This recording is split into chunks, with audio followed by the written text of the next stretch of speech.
দেখ তো শালা করছে কি, শালা আমার মা নিতে ছড় নষ্ট করে দে। শালা কাছে বাসন ভালো শালা তুই পাগল হচ্ছে নাই, দিন দুপুরে সালবালার পুরো নাটিতে মারিস। আর কইস না, শালা আমার মান সম্মান সব ডুবালা দিছে। কোন থেকে এক মেয়ে ভাগা নিয়ে এসে বাড়ি ঘুরে আসছে। আরে চুপ কর, বগর বগর হইস না। আরে এ যুগে সব সালবাল একদম হরেই থাকে। কেরে বা ঘটনা কি, কাহিনী কি, কত? দেখেন আঙ্কেল, আমাদের সম্পর্ক অনেক দিনের, আমি ওকে অনেক ভালোবাসি। আমার নিজের জীবনের সাথে একটু কম ভালোবাসি। আমি যদি তাকে বিয়ে হইতে না পারি, আমি কিন্তু বাঁচবো না। আমার নিজের জীবন আমি নিজে শেষ করে দিব। দেখ তো, এর সাওয়াল না রত্ন রে। এই যুগে কি এরকম লাইলি মজনু সত্যি ভালোবাসা পাওয়া যায় রে? এই ও তো নিয়ার হোটেলে জানে যে তোর মান সম্মান নষ্ট হয়েছে, ও তো তোর বাড়ি বোন নিয়েছে। তুই সুন্দর করে এখন বিয়ে দিয়ে দে। ওই তো আঙ্কেল, দেখেন আমার আব্বা বোঝেই না।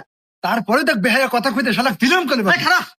এই তুই কি জানিস যে এখনকার যুগের সালপাল সব তো প্রেম টেম হরে না, হোটেলে মোটেলে যা কি সব মান সম্মান নানান অবস্থা করে। আর তোর তো বাড়ি বোন নিয়েছে, একবার গোছালো কাজ দেয় কাম, তুই খালি এখন বিয়ে দিয়ে দিবি তাই হওয়া যাবো। আর তোর মান সম্মান রাখবো তো বাড়ি বোন আনছে।